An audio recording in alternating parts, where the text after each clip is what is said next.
Friends and family, community members are remembering the life of longtime Knoxville sports journalist Wes Rucker today. Yeah, Rucker was 43 when he died last week in a 5-car crash on I-40. 6 on Your Side reporter Naomi Homer was at Rucker's funeral today and joins us now to share the real impact he had on our community. She joins us now. Naomi.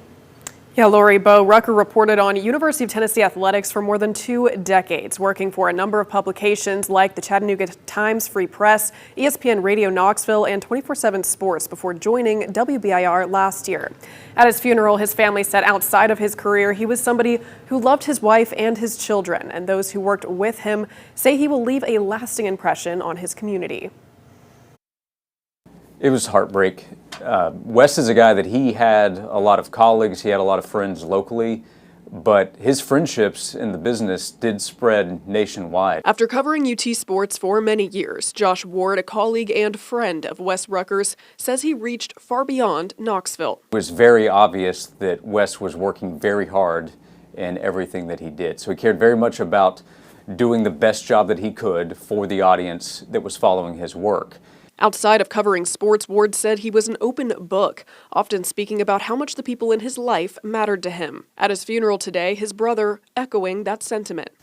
I never really truly fully appreciated this affection until Wes had Hank, and I got to see it from a different lens. 'Cause man, he loves Lauren. He loves Hank. Baby on the way.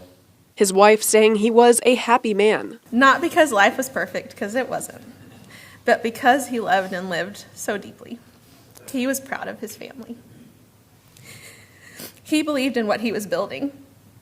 He found joy in the everyday things. And with the funeral home overflowing with people who came to pay their respects, Ward says the support would have meant the world to him. To see people want to do everything they can to help Wes's wife Lauren, his son Hank, his daughter that's on the way in such a tragic situation. It's awful what happened, but it is a good thing the way people have responded and wanted to help Wes's family. In talking to Ward today, he said that Wes set an example for future sports reporters and admired the work that he did.